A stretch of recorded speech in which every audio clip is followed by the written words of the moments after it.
times have we been here? How many times? For me, it's been an eternity.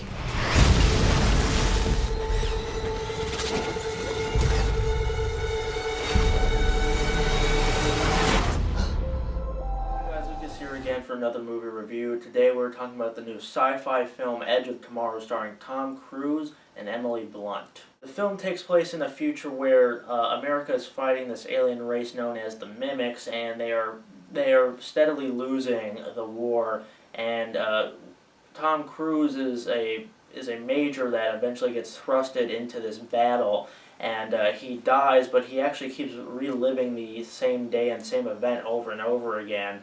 And once he is aware of his powers once he meets Emily Blunt's character, and they kind of team up to stop and put an end to this alien invasion. I like Tom Cruise. He's a bona fide movie star, but a lot of his past sci-fi movies have been very weak, especially last year's or a couple years ago, Oblivion, and this is kind of what it reminded me of, and I didn't think it was going to be all that great given his track record the last couple of years, but Edge of Tomorrow is a really fun sci-fi flick and one of the better surprises of the summer. I actually think one of the greatest aspects about the movie is Tom Cruise himself. He really carries this movie on his shoulders, and you don't really get a lot of interaction between him and Emily Blunt until the middle act of the film, so it's really him for the first 30 minutes of this movie.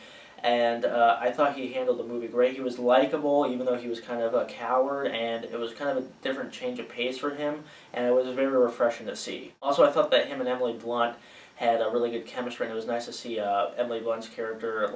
It was interesting to see a really cool female badass in this movie. And with a film like this, one of the greatest dangers is that, you know, if they're reliving the same events, it could get repetitive. But luckily, the movie plays it very smart with the way that they edit the movie so that it never becomes repetitive. They actually use the fact that Tom Cruise has to keep dying and waking up to really great comedic effect, and I really thought they used the premise and milked it for all it's worth. And also the action scenes, even though it's usually the same event, this kind of big battle that is very similar to the storming of Normandy and Saving Private Ryan, there's a lot of action scenes, and that one they kind of redo in particular, but every time it's very exciting and visually striking, and it's, even though it's PG-13, it's intense enough and violent enough to feel like you're in danger. So I thought all the action scenes were handled very well, and they were well filmed. I also don't have many complaints in this movie. It's just, if I had one big complaint,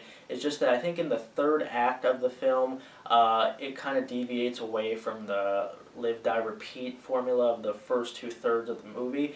And while I get they have to move the plot along and build to a conclusion, it didn't feel as fresh as the first 2/3 because they were, you know, doing a simple narrative. But that's just a minor complaint. But overall, Edge of Tomorrow is a lot of fun. It knows how to play with its premise, and is definitely one of the better surprises I've had this year. It may not be the most memorable movie you're going to see this summer, but if you've been waiting for Tom Cruise to kind of prove himself to be that charismatic leading man again, and also have a pretty fun and unique story to go along with that, I would definitely say check this movie out. So I'm going to give Edge of Tomorrow 4 stars out of 5. So that's my review of Edge of Tomorrow. Let me know what you guys thought about it in the comments below. Where does it rank so far in your summer films list?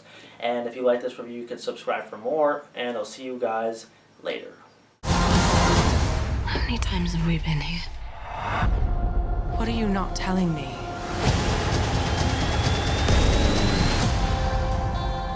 It's gonna be dark in a few hours. And curl up by the fire and open a bottle of wine. We should just reset. Whoa!